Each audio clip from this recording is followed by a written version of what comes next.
Hi guys, my name is Rushabh. Today we are going to learn what is the bean factory and application context. So this application and bean factory, it is nothing but an container which is store the objects. So when we first see from the first scenario of the spring is maintained, it's used for making and various type of object. So Spring framework, which provides the inversion of control container, also it provides the dependency injection, this type of processes. So this processes includes when we are making any class. So that class, when we want to use that class, we have to make that class object. We have to use the class method. So whenever we use the method, we make an object by ourselves. So we completely given this process of making objects to the inversion of control container. So that will make an object for us.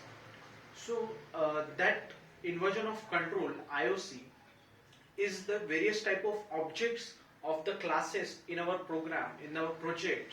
Whatever the classes are there, that classes object is stored in that inversion of control. And that object, whenever it will be necessary, dependency injection inject that object whenever we call the method. So dependency injection will work like that.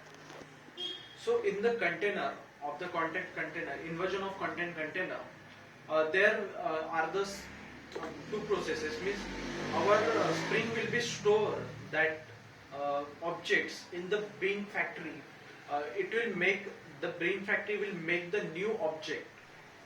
So bean factory, whenever it necessary, then it will make a new object. Whenever we call the method, whenever bean factory is totally make an objects of a classes. Whatever the classes is mentioned in overall program, that classes object will make that all the objects are made by the bean factory in one shot whenever the Spring will be called. And our application context, it's the advanced version of a bean factory. So in the application context, whenever we need an any method, so in that time application context will be making that objects and provide it to us.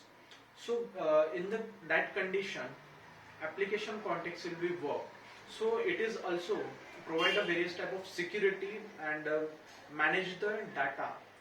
So security provided in the Apex context, application context, and our bean factory will not the security provided to them. So we can call the bean factory is a lazy. Whenever it will required, it will continuously making an objects. So it will not provided the object whenever the needed. So in the application context, whenever we require that objects, so it will provided that object to us. And that bean factory and the application context is when we use them in our program, we can directly call by the getBeans method. So getBeans method is there for calling that value, that object from the bean factory or the Apex application context. So that's why we can easily use them in our program. So that is all about of Apex application context and bean factory. Thank you so much.